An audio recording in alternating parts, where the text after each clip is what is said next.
घर में ताला नहीं लगा था, फिर भी इंसानों का रूप लिए ये राक्षस अंदर नहीं आ पा रहे थे। औरत भी बुरी तरह डरी हुई थी और राक्षसों को रोकने वाले जादुई पत्थर को पकड़कर प्रार्थना कर रही थी कि वो कल सुबह तक जिंदा बच जाए, क्योंकि जैसे ही रात होती है इस अजीब से शहर में अनगिनत राक्षस आ जाते हैं। वे मरे हुए करीबियों का रूप ले लेते हैं और इंसानों के अंदरूनी अंग खाते हैं। सुबह होने पर ही वे वापस जंगल में लौटते हैं। लोगों की सुरक्षा के लिए डेविड हर दिन सूरज ढलने से पहले घंटी बजाकर सबको याद दिलाता है कि वे घर लौट आए और दरवाजा लॉक कर ले। यहाँ तक कि 6 साल के बच्चे भी चुपचाप बात मानते हैं, क्योंकि घर में राक्षसों को रोकने वाला जादुई पत्थर होता है। जब तक घर का मालिक खुद दरवाजा खोलकर उन्हें अंदर नहीं बुलाता, तब तक वे अंदर आकर किसी को नहीं खा सकते। सड़क को पूरी तरह खाली देखकर डेविड चैन की सांस लेता है और पुलिस स्टेशन लौट आता है। दीवार पर लगा बोर्ड बताता है कि उन्होंने एक और दिन सुरक्षित निकाल लिया है। वैसे तो जिंदा रहने का नियम बहुत आसान है, बस खुद कोई बेवकूफी मत करो। राक्षस कितने भी खूंखार हो, तुम्हारा कुछ नहीं बिगाड़ सकते। लेकिन कुछ लोग इसे सीरियसली नहीं लेते। इसी वजह से इतने दिनों की शांति टूटने वाली है, क्योंकि एक आदमी शराब पीकर बुरी तरह धुत था। रात हो चुकी थी, इसलिए मजबूर होकर बार के मालिक को दरवाजे खिड़कियां लॉक करनी पड़ी और उसने उस आदमी को वही सुला लिया। लेकिन उसकी इसी हरकत ने 2 लोगों की जान ले ली। शराबी की पत्नी और बेटी इस वक्त भी दरवाजे पर उसका इंतजार कर रही थी। अंधेरा हो चुका था और पति अभी तक घर नहीं लौटा था। पत्नी ने मजबूरी में दरवाजा लॉक कर दिया, ये सोचकर कि कल सुबह उसे ढूंढेगी। लेकिन तभी जब शराबी की बेटी सोने जा रही थी तो उसे खिड़की के बाहर से अपनी मरी हुई दादी की आवाज आई। उसने उत्सुकता से पर्दा हटाया और देखा कि सच में उसकी दादी बाहर खड़ी है। अगले दिन सुबह जब शराबी का नशा उतरा और वो अपने घर पहुंचा तो उसने देखा कि सारे पड़ोसी वहां जमा है। उसे कुछ समझ नहीं आ रहा था और उसने जैसे ही पूछना चाहा कि क्या हुआ, तभी डेविड ने आकर उसे एक जोरदार थप्पड़ जड़ दिया। डेविड उस पर इतना गुस्से में था कि वो उसे कच्चा चबा जाए। उसने कई बार चेतावनी दी थी कि जिन घरों में बच्चे हैं उन्हें खिड़कियों को कीलों से ठोक देना चाहिए, क्योंकि बच्चे नासंभ होते हैं और वे आसानी से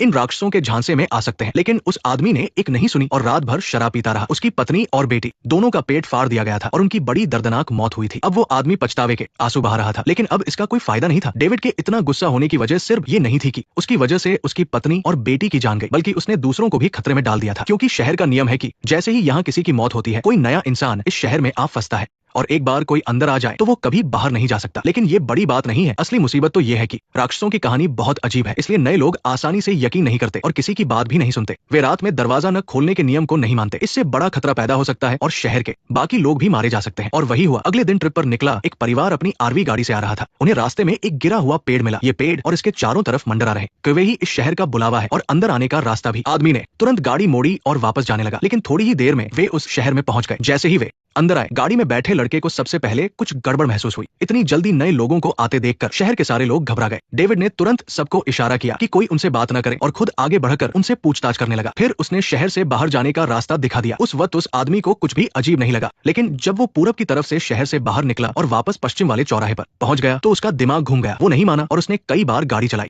रास्ता एकदम सीधा था, फिर भी वे बार बार उसी शहर के एंट्रेंस पर वापस आ रहे थे। उन्हें शहर के चक्कर काटते देख डेविड को पहले से ही पता था, लेकिन उसने उन्हें शुरुआत में ही सब कुछ इसलिए नहीं बताया क्योंकि वो चाहता था कि वे खुद सच्चाई जाने और थोड़े थक जाए, ताकि वे आगे होने वाली अजीब घटनाओं को आसानी से स्वीकार कर सके और इस सच को मान ले कि वे अब कभी यहाँ से नहीं जा सकते। जब सही समय आया तो डेविड रास्ते में कांटे बिछाने लगा। जाहिर है शहर की बाकी गाड़ियों के टायर इसीलिए पंक्चर थे। शुरुआत में उन सभी की गाड़ियों को भी इसी तरह रोका गया होगा, लेकिन इस बार कुछ अलग हुआ। शहर से बाहर न निकल पाने की वजह से आदमी झुंझला गया और उसने सीधे गाड़ी घुमा ली। किसी ने नहीं सोचा था कि सामने से एक और गाड़ी आ जाएगी। अचानक हुए इस एक्सीडेंट में दोनों गाड़ियां जंगल में पलट गई। पूरा परिवार गाड़ी में फंस गया। उस आदमी की किस्मत अच्छी थी कि जो पेड़ का तना अंदर घुसा वो उसे नहीं लगा, बस वो ड्राइविंग सीट पर फंस गया। लेकिन बगल में बैठी उसकी पत्नी बेहोश हो गई थी। उसे काफी चोट आई थी। राहत की बात यह थी कि बड़ी बेटी ठीक थी और हिलडुल पा रही थी, लेकिन सबसे छोटे बेटे की हालत खराब थी। वो होश में तो था, लेकिन एक मोटी टहनी उसकी जांघ के आर पार हो गई थी। वो बुरी तरह घायल था और वहां फंस गया था। इधर डेविड देख रहा था कि कांटों वाली सड़क पर कोई नहीं आया। अच्छी बात यह थी कि दूसरी वाली कार में से एक आदमी रेंगकर बाहर निकल आया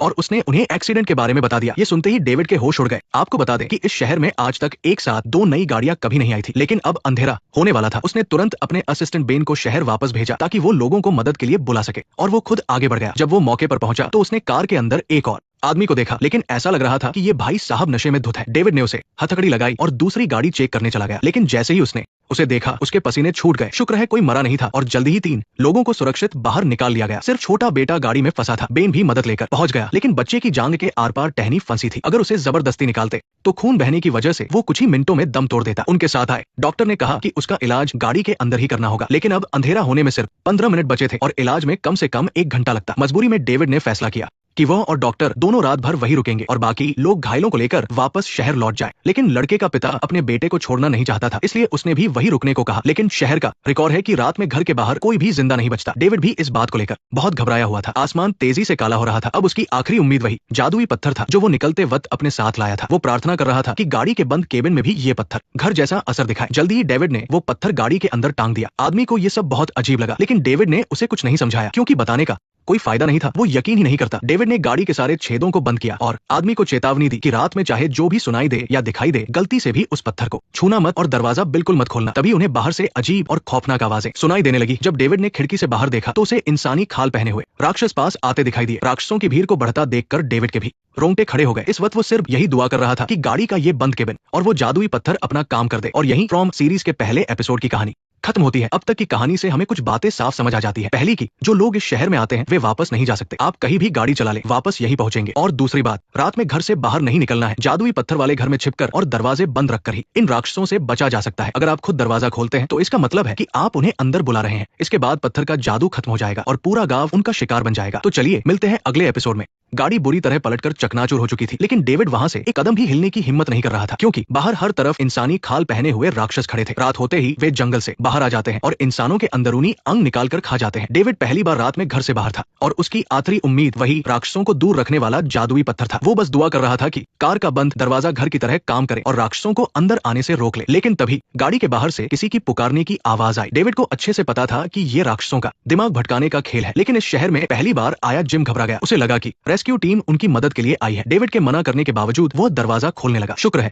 डेविड की नजर उस पर थी। उसने जिम को रोकते हुए समझाया कि बाहर जो खड़े हैं वो इंसान नहीं है, वे इंसानी खाल पहने हुए राक्षस है जो इंसानों के अंग खाते हैं। जब तक वे दरवाजा नहीं खोलेंगे राक्षस अंदर नहीं आ सकते और सुबह सूरज निकलते ही वे चले जाएंगे। जिम को उसकी एक भी बात पर यकीन नहीं हुआ, लेकिन डेविड का सख्त चेहरा देखकर उसने बाहर जाने का इरादा छोड़ दिया। इधर तो वे फिलहाल सुरक्षित थे, लेकिन रेस्क्यू टीम के साथ शहर वापस लौट रहे बाकी नए लोग बड़ी मुसीबत में फंस गए क्योंकि दिन में डेविड ने गाड़ी को रोकने के लिए सड़क पर कांटे बिछाए थे जिनका उस वक्त तो कोई इस्तेमाल नहीं हुआ और गाड़ी शहर के बाहर ही पलट गई। लेकिन जान बचाने की जल्दबाजी में किसी को याद ही नहीं रहा कि उन कांटों को हटाना है। उसी की वजह से रेस्क्यू वैन का टायर पंक्चर हो गया। अब कोई चारा नहीं था तो वे सब पैदल ही शहर की तरफ दौड़ने लगे, लेकिन अब पूरी तरह से अंधेरा हो चुका था। भागते भागते जब सब हाफनते हुए कॉलोनी हाउस पहुंचे तो अंदर बैठे लोग किसी बड़े हमले की तैयारी में दिखे। बाहर वालों ने कितना भी दरवाजा पीटा, लेकिन अंदर वालों ने दरवाजा नहीं खोला क्योंकि रात में दरवाजा न खोलने का कड़ा नियम था। किसी को नहीं पता था कि बाहर वाले सच में इंसान है या राक्षसों का कोई धोखा। उन्होंने चाहे जितनी मिन्नतें की, किसी ने दरवाजा नहीं खोला। लेकिन दूसरी तरफ राक्षस भी रुकने वाले नहीं थे। वे मोड़ के पास से लगातार उनकी तरफ बढ़ रहे थे। नई आई जूली ने जैसे ही सामने अपने एक्स बॉयफ्रेंड को देखा, उसकी आंखें फटी की फटी रह गई। साफ था कि वह राक्षसों के झांसे में आ चुकी थी। शुक्र है कि पुलिस वाले ने सही वक्त पर कदम उठाया। उसने बिना सोचे उस आदमी पर सीधा गोलियों की बौछार कर दी। जब उन्होंने देखा कि गोली लगने के बावजूद उस आदमी को खरोंच तक नहीं आई, तब जाकर नए लोगों को असली डर का एहसास हुआ। जब लगा कि पुलिस वाले की जान जाने ही वाली है, तब कॉलोनी हाउस की लीडर डोना ने तुरंत दरवाजा खोलने का हुक्म दिया। इससे उनकी जान बाल बाल बच गई। लेकिन जैसे ही वे अंदर आए, नई आई दोनों मां बेटी को बांध दिया गया। हर नए आने वाले के साथ ऐसा ही बर्ताव होता था क्योंकि अगर ये लोग जरा भी गड़बड़ करते और खिड़की खोल देते तो घर में मौजूद हर इंसान की मौत तय थी। हालांकि डोना ने उस औरत को शांत करते हुए कहा कि ऐसा सिर्फ सबकी हिफाजत के लिए किया गया है।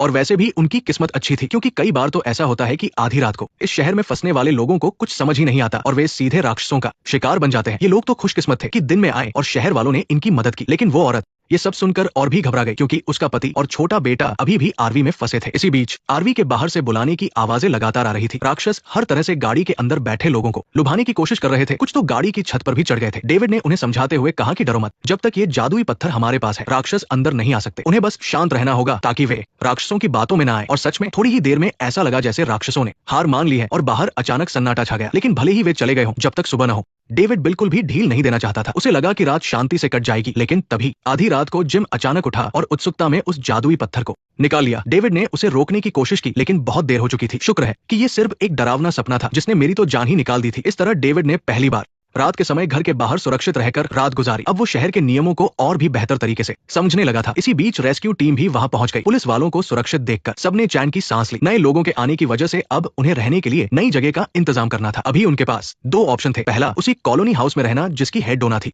और दूसरा ऑप्शन था शहर के घरों में रहना। हालांकि घरों में रहना ज्यादा आरामदायक था, लेकिन यहाँ खतरा भी बहुत ज्यादा था। दरवाजे और खिड़कियां बंद करने की जिम्मेदारी आपकी अपनी है। इसके लिए कोई अलग से नहीं आएगा। और जिन परिवारों में बच्चे हैं उन्हें अपनी खिड़कियां कीलों से ठोक कर बंद करनी होंगी। पिछले परिवार का खौफनाक अंजाम इसका जीता जागता सबूत है, ताकि कोई बेवकूफी करके नियमों को न तोड़े और दूसरों की जान खतरे में न डाले। इसलिए जॉन ने सजा के बहुत कड़े नियम बनाए हैं। अगर कोई नियम तोड़ता है और उसकी वजह से किसी की मौत होती है तो उसे एक रात के लिए लोहे के बक्से में बंद कर दिया जाएगा। ध्यान रहे, इस बक्से में कोई सुरक्षा पत्थर नहीं होता। अगर कोई इसमें जिंदा बच जाए तो भाई उसे मान गए। औरत ने हैरानी से पूछा कि इसका इस्तेमाल कितनी बार हुआ है, लेकिन पादरी ने कहा कि इसका इस्तेमाल आज तक कभी नहीं हुआ है। पिछली रात की मुसीबतें झेलने के बाद इस परिवार को भी टाउन के लोगों ने अपना लिया था। जल्द ही उनके लिए अपने रहने की जगह चुनने का समय आ गया। सबको लगा था कि ये चारों लोग एक घर चुनेंगे, लेकिन बेटी ने अकेले कम्युनिटी हाउस में रहने का फैसला किया। इस बागी लड़की ने ऐसे नाजुक मौके पर अपने परिवार से अलग होने का फैसला किया। उसकी माँ ये बर्दाश्त नहीं कर पा रही थी, लेकिन डोना ने उसे रोक दिया। टाउन के अपने नियम है और माता पिता भी इसमें दखल नहीं दे सकते। इस अचानक हुए फैसले को पति पत्नी मान नहीं पा रहे थे, लेकिन जॉन ने कहा कि अंधेरा हो रहा है और उन सभी को जल्दी से अपनी अपनी जगह पर लौटकर रात गुजारने की तैयारी करनी चाहिए। पति पत्नी को तसल्ली देने के लिए शेरिफ ने कहा कि उसका बेटा भी कम्युनिटी हाउस में रहता है और वो लड़की का पूरा ख्याल रखेगा। पादरी के कहने पर सब लोग अपने अपने घर चले गए और आज रात ही उस अपराधी को सजा मिलने वाली थी। लेकिन जॉन ने ये नियम सिर्फ लोगों के मन में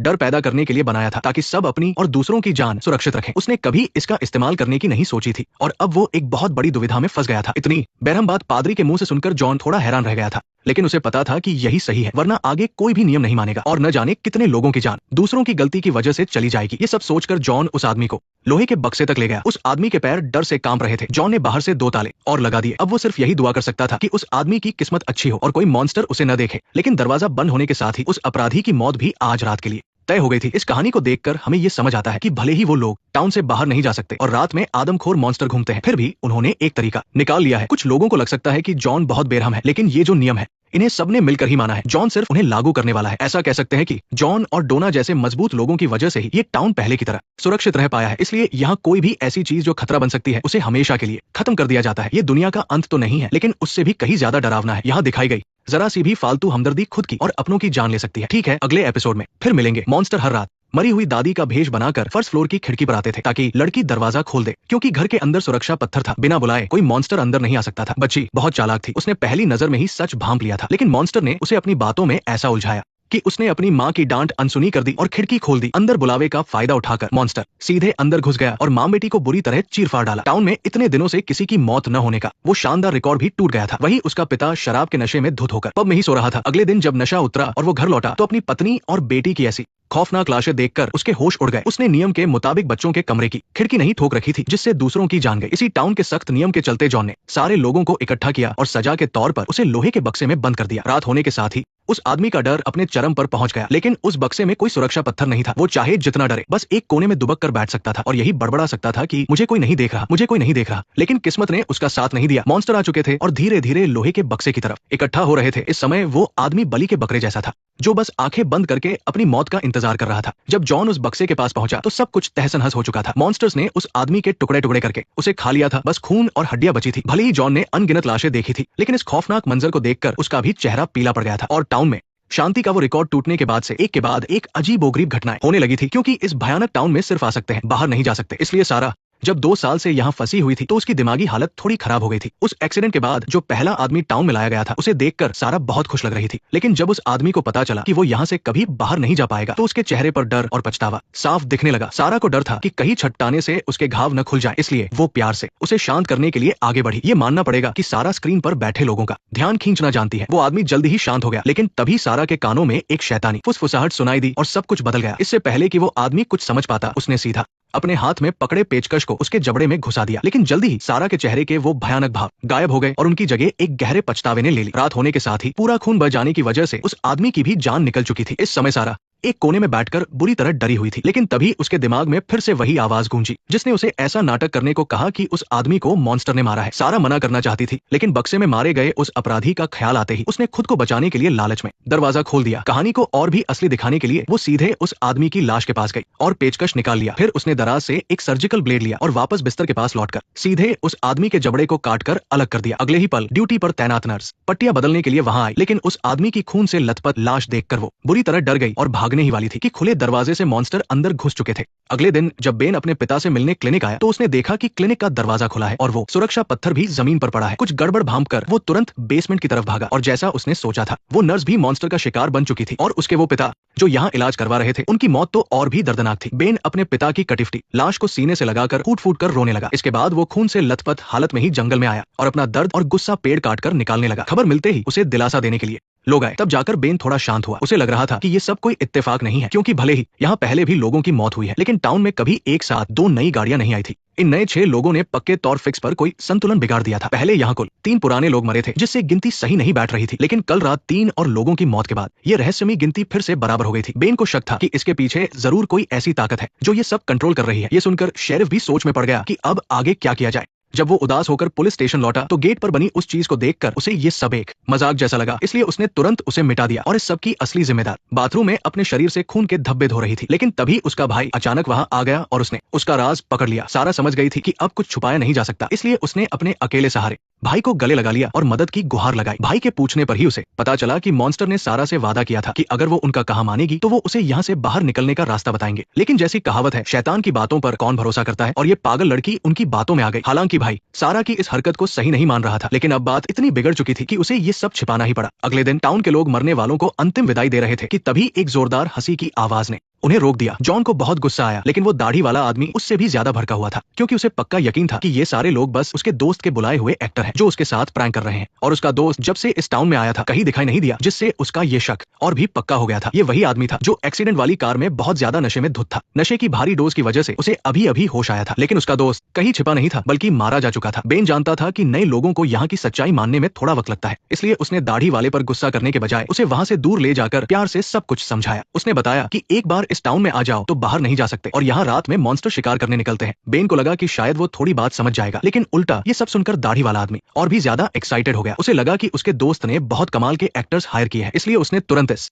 कथित एस्केप रूम के सुराग खोजने का फैसला किया, क्योंकि उसे लग रहा था कि ये सब एक नाटक है। तो उसने भी कोई शर्म नहीं दिखाई और बाहर निकलते ही एक साइकिल छीन ली। उसके हिसाब से ये सब बस प्रैंक का हिस्सा था। पूरे टाउन का एक चक्कर लगाने के बाद वो सबसे पहले रेस्टोरेंट पहुंचा। वहां उसने देखा कि लोग बहुत सीरियस होकर खाना खा रहे हैं और कुछ लाइन में खड़े हैं। वो आदमी तुरंत मजाक उड़ाते हुए हंसने लगा, लेकिन सबने उसे बेवकूफ समझकर इग्नोर कर दिया। किसी ने उससे बात तक नहीं की। जब रेस्टोरेंट की मालकिन ने उसे लाइन में लगने को कहा तो दाढ़ी वाले को बहुत बेइज्जती महसूस हुई। वो वहां से अपनी साइकिल उठाकर फिर से टाउन में घूमने निकल पड़ा। जल्द ही जंगल के किनारे बने एक तहखाने ने उसका ध्यान खींचा। उसे लगा कि उसे कोई सुराग मिल गया है और वो बेताबी से उसके अंदर चला गया। तहखाने के अंदर उस पुराने जमाने के डिजाइन को देखकर वो इस प्रैंक पर हुए भारी खर्चे की तारीफ करने लगा। फिर उसने देखा कि तहखाने के आखिर में एक लकड़ी का दरवाजा है। जब उसने उत्सुकता में दरवाजा खोला तो देखा कि अंदर एक आदमी की लाश पड़ी है, जिसे एक बड़े पत्थर से कुचल कर मारा गया था। दाढ़ी वाला आदमी ये देखकर बुरी तरह डर गया। डर के मारे उसने ऊपर देखा तो पाया कि छत पर लाल रंग का एक रहस्यमयी निशान बना है। कुछ समझ न आने पर उसने फिर से दरवाजे के अंदर झांक कर देखा, लेकिन अब वहां कुछ भी नहीं था। दाढ़ी वाले का डर तुरंत खुशी में बदल गया। उसे लगा कि उसके दोस्त ने कोई महंगा होलोग्राम प्रोजेक्शन लगवाया है। इसके बाद वो फिर से साइकिल लेकर घूमने निकल गया, लेकिन अब सूरज ढल चुका था। अगर दाढ़ी वाला अब भी ऐसे ही बाहर घूमेगा तो कल सब उसकी मौत का मातम मना रहे होंगे। तभी बेन उसे कब्रिस्तान ले गया और उसके दोस्त की ताजा बनी कब्र खोद कर दिखाई। शुरुआत में दाढ़ी वाले को लगा कि ये भी कोई डमी है, लेकिन जब उसने अपने दोस्त का बेजान चेहरा देखा तब जाकर उसे एहसास हुआ कि ये सब कोई मजाक नहीं है। ये टाउन सच है और वो मॉन्स्टर भी सच है।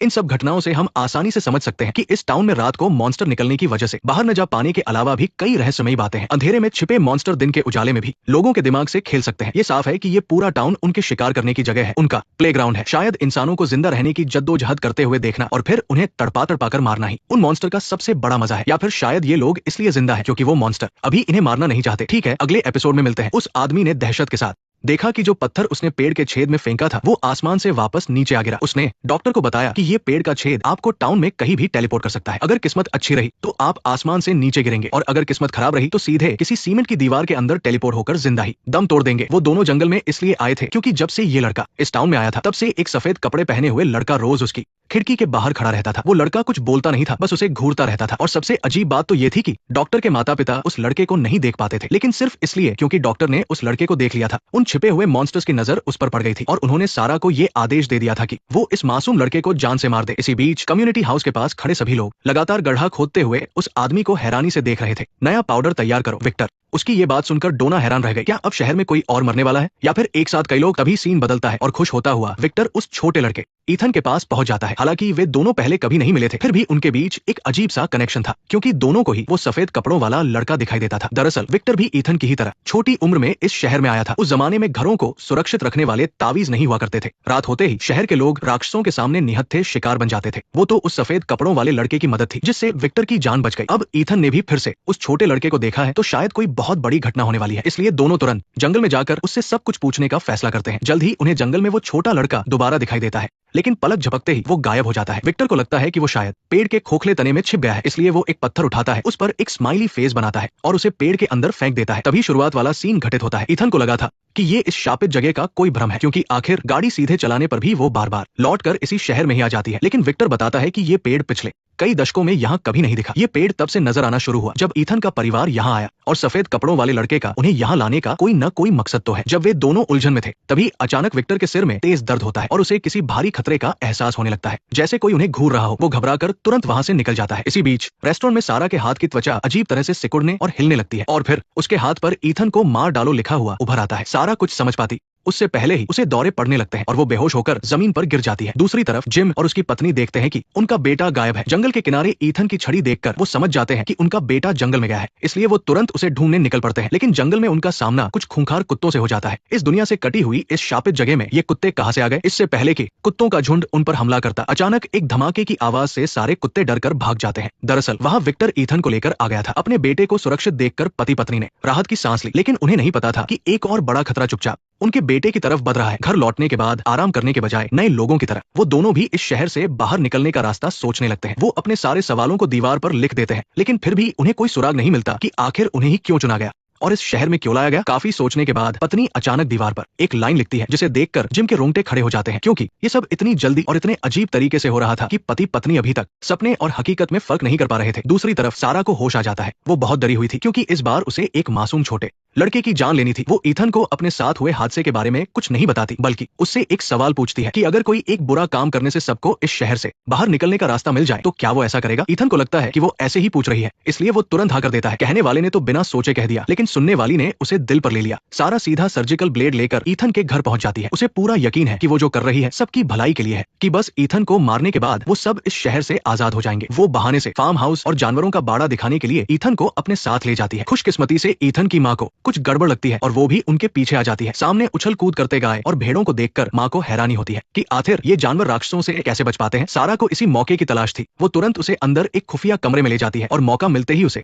अंदर धक्का देकर बाहर से मजबूती से दरवाजा बंद कर देती है। तब जाकर ईथन की माँ को समझ आता है कि इस लड़की का इरादा ठीक नहीं है। सारा तुरंत बाहर आती है ताकि ईथन को मार सके, लेकिन जैसे ही सारा उस पर हमला करने वाली होती है, तभी सारा का भाई वहां आ जाता है और सारा का ध्यान भटकते ही ईथन उसे जोर से लात मारता है और वहां से भाग निकलता है। सारा का भाई तुरंत उसे पीछे से पकड़ लेता है ताकि वो कोई और गलती न करे, लेकिन जब सारा खुद को छुड़ाने की कोशिश करती है तो गलती से वो ब्लेड उसके भाई की गर्दन पर चल जाता है। और ये सब आवाज सुनकर वहां आए पादरी साहब अपनी आंखों से देख लेते हैं। देखते ही देखते फार्म हाउस पर लोगों की भीड़ जमा हो जाती है, लेकिन सारा और पादरी वहां से गायब थे। जमीन पर बस एक लाश पड़ी हुई थी। इस खौफनाक मंजर को देखकर सब लोग डर जाते हैं। क्या अब राक्षस दिन के उजाले में भी बाहर आने लगे हैं? थोड़ी देर में पादरी साहब हड़बड़ाते हुए लौटते हैं, लेकिन वो कहते हैं कि खून करने के बाद सारा जंगल की तरफ भाग गई और वो उसे पकड़ नहीं पाए। ये सुनकर जिम आग बबूला हो जाता है, क्योंकि उसके बेटे की जान जाते जाते बची थी। वो बॉयड और पादरी से इसका जवाब मांगता है। पादरी कोई साफ जवाब नहीं दे पाता, बस इतना कहता है कि अगर अंधेरा होने से पहले सारा वापस आ जाती है तो वो लोग उसे लोहे के डिब्बे वाले कमरे में बंद कर देंगे, और अगर वो नहीं लौटी तो समझो उसे उसकी सजा मिल गई। ये सुनकर जिम और उसकी पत्नी को थोड़ी शांति मिलती है, लेकिन उन्होंने सपने में भी नहीं सोचा होगा कि सारा असल में कहीं भागी ही नहीं थी, बल्कि पादरी ने उसे चर्च के बेसमेंट में कैद करके रखा हुआ था। जाहिर है सारा का राक्षसों से बात कर पाना पादरी को बहुत काम की चीज लगी। अगर इस बात का सही इस्तेमाल किया जाए तो शायद बाहर निकलने का रास्ता मिल सकता है। ये देखकर कि पादरी को सब पता चल चुका है, सारा भी अब कुछ नहीं छिपाती। उन्होंने मुझे बताया था कि वो 2 गाड़ियां आ रही है।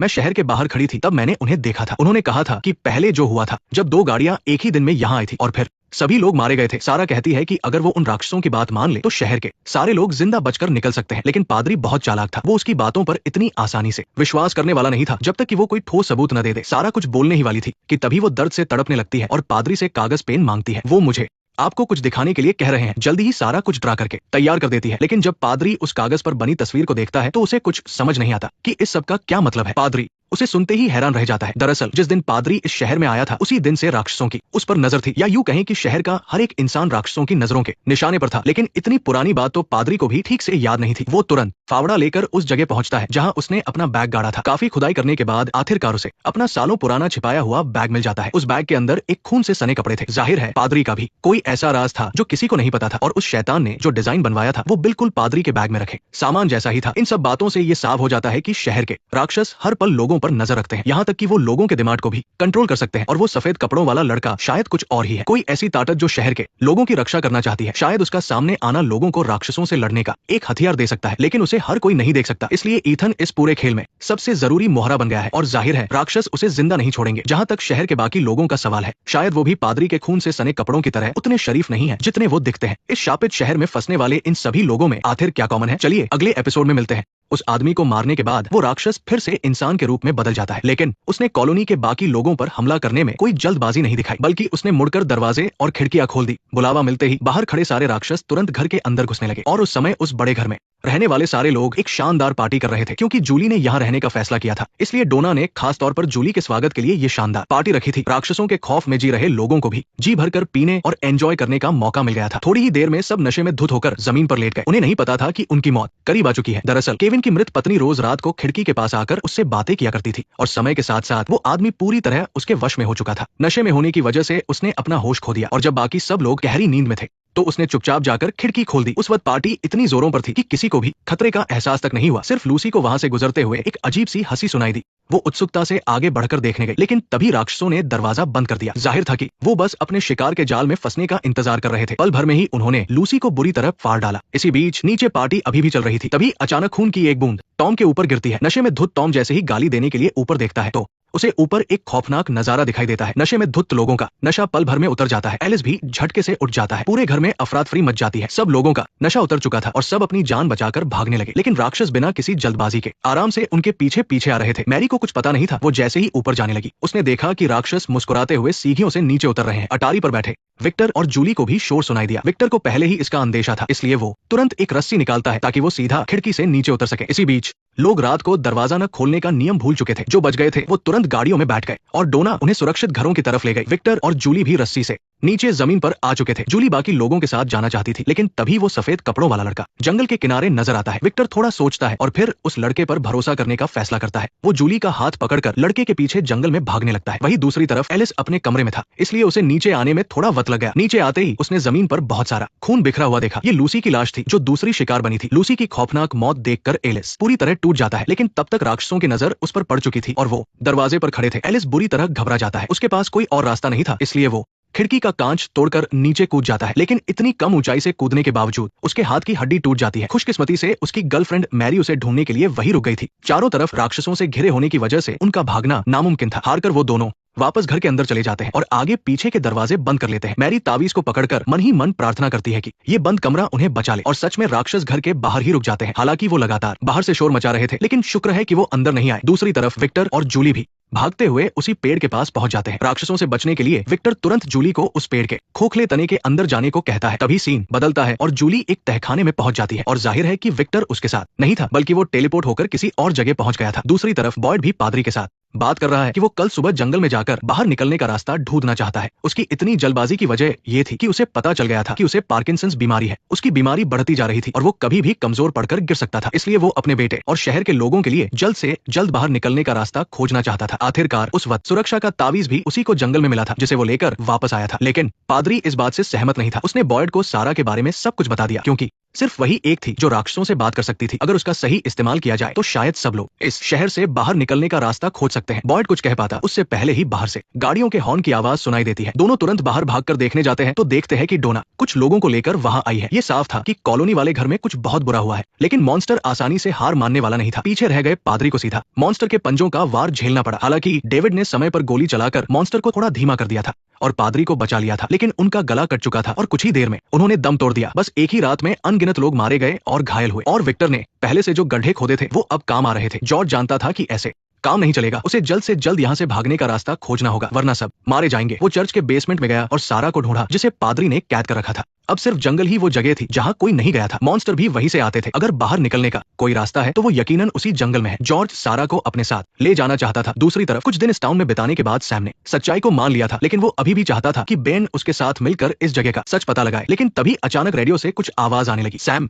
जैसे एकदम से चौंक गया। वो सीधे रेडियो उठाकर बाहर की तरफ भागा, क्योंकि वो एक इंजीनियर था और टाउन के उन गिने चुने लोगों में से था जिन्हें टेक्नोलॉजी की समझ थी। अगर वो इस रेडियो को ठीक कर ले तो शायद बाहर की दुनिया से संपर्क हो सके। लेकिन उसने कभी सपने में भी नहीं सोचा था कि इस रेडियो और टाउन के बाकी सभी बिजली के उपकरणों के तार अंदर से बिल्कुल खोखले थे। फिर भी ये सब चीजें बड़े ही अजीब तरीके से काम कर रही थी। उसने कितनी भी कोशिश कर ली, लेकिन रेडियो को कोई सिग्नल नहीं मिला। इससे वो थोड़ा परेशान हो गया जब उसे पता चला कि टाउन में एक आर्किटेक्ट भी है तो वो तुरंत जिम के घर गया और उसे अपने साथ मिलकर भागने का रास्ता ढूंढने के लिए कहा। जिम भी जिद्दी था और यहाँ से निकलने का रास्ता ही ढूंढ रहा था। दोनों की तुरंत ही बात बन गई। सैम का प्लान बहुत सीधा था। वो रेडियो को किसी ऊंची जगह पर रखकर देखना चाहता था कि सिग्नल पकड़ा जा सकता है या नहीं, लेकिन उससे पहले उसे रेडियो को मॉडिफाई करके उसके सिग्नल को बढ़ाना था। लेकिन टाउन के सारे तार तो खोखले थे, इसलिए उन्होंने बाहर से आई हुई गाड़ियों को खोलकर उनमें से जरूरी तार निकाल लिए। फिर उन्होंने एक देसी एंटीना तैयार किया। इसके बाद वो दोनों इस जगह की सबसे ऊंची जगह पर गए और एंटीना को पेड़ पर टांग कर टेस्ट करने का फैसला किया। पर जैसे ही सब कुछ सेट हो गया, अचानक पेड़ से ढेर सारा खून नीचे बहने लगा। सैम ने जब ऊपर देखा तो वो हैरान रह गया, क्योंकि पेड़ पर अनगिनत लाशें टंगी हुई थी और सबसे डरावनी बात तो ये थी कि तहखाने में जो निशान दिखा था वो यहाँ फिर से मौजूद था। सैम कुछ समझ पाता उससे पहले ही एक गोली उसके पास से होकर गुजरी। सैम इतना डर गया कि वो वहां से सरपट भागा, लेकिन फिर भी हमलावर ने उसे पकड़ लिया। जब लगा कि अब उसकी जान नहीं बचेगी तो वो मॉन्स्टर हवा में ही कहीं गायब हो गया।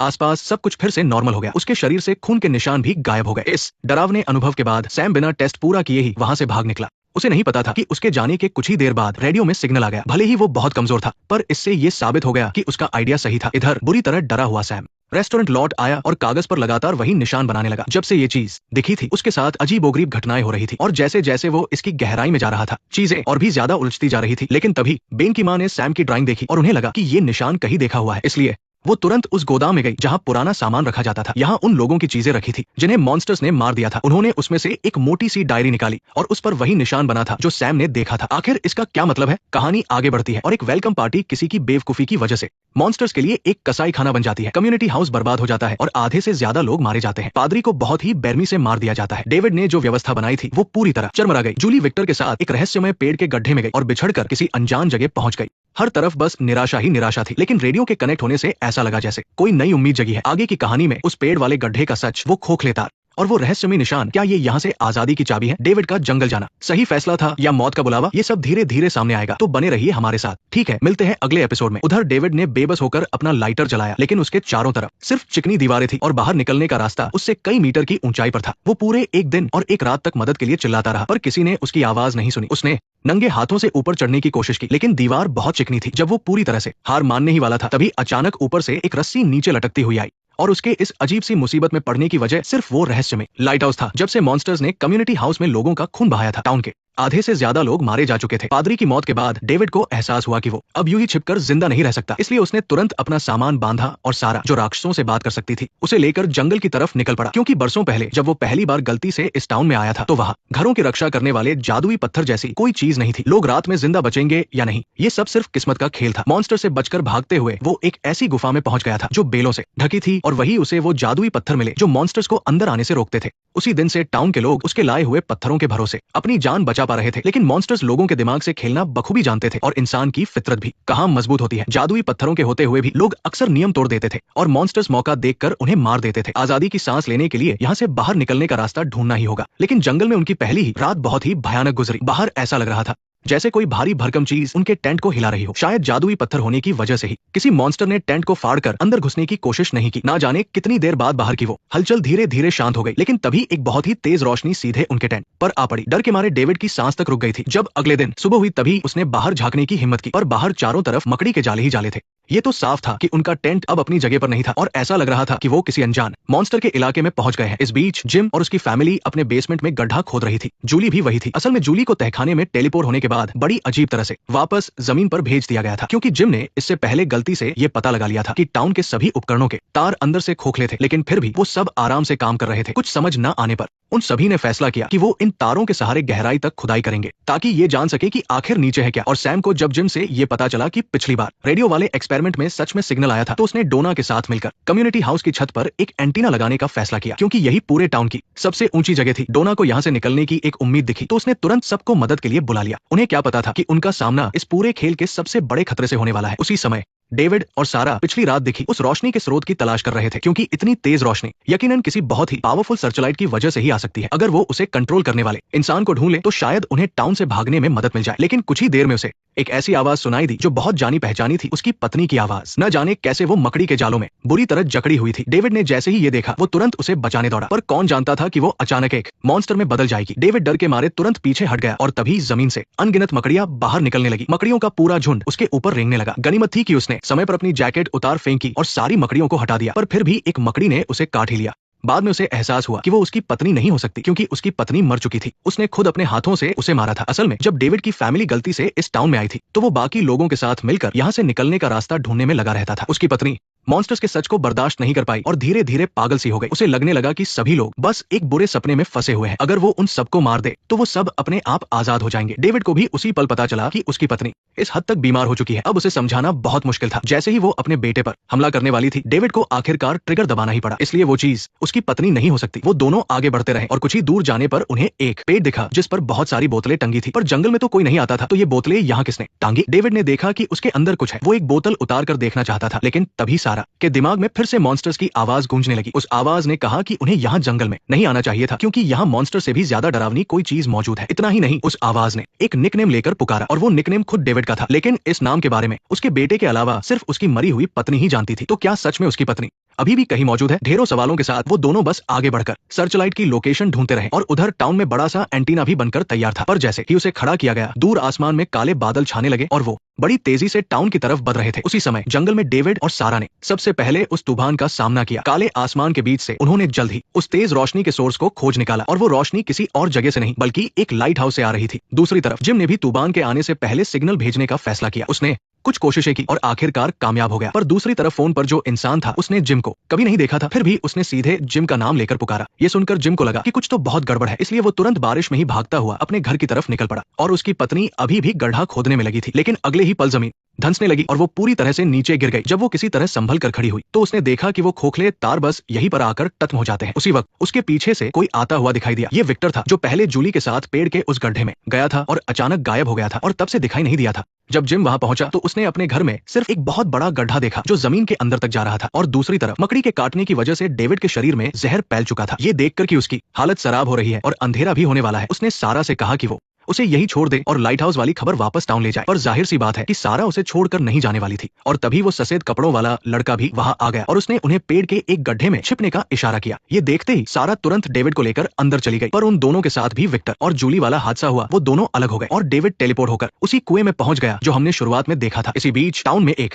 टूरिस्ट बस आ गई। अब सोचिए, एक पूरी बस भरकर नए लोग आ गए। इसी के साथ फ्रॉम का सीजन 1 पूरी तरह खत्म होता है। सारे सस्पेंस और इंसानी जज्बातों के उलझे हुए तार अब पूरी तरह से खुल चुके हैं। डेविड अपनी पत्नी को मारने के हमेशा के पछतावे के साथ उस डरावने जंगल में अपने अंदर के डर से लड़ रहा है। टाउन के लोग जादुई पत्थरों के सहारे जिंदा तो है, पर बार बार मॉन्स्टर्स की चालाकियों के शिकार हो जाते हैं। यहाँ से भागने की जिद और बस किसी तरह जिंदा रहने की बुजदिली के बीच की कशमकश में इंसान की कमजोरियों की असली सूरत बाहर आ गई है। वो खोखले तार, अचानक कहीं भी पहुंचा देने वाले पेड़ के गड्ढे और वो रहस्यमयी लाइट हाउस, ये सब टाउन की इस जेल और आजादी के बीच के गहरे राज है। रेडियो से बाहर की दुनिया का संपर्क तो हुआ, लेकिन जवाब देने वाला एक शैतान निकला और अचानक आई उस टूरिस्ट बस का मतलब है कि एक नया तूफान फिर से दस्तक देने वाला है। ठीक है दोस्तों, अगर आप इसका सीजन 2 देखना चाहते हैं तो मुझे कमेंट करके जरूर बताएं। मैं आगे भी कहानी लेकर आऊंगा। वीडियो देखने के लिए आप सभी का बहुत बहुत शुक्रिया।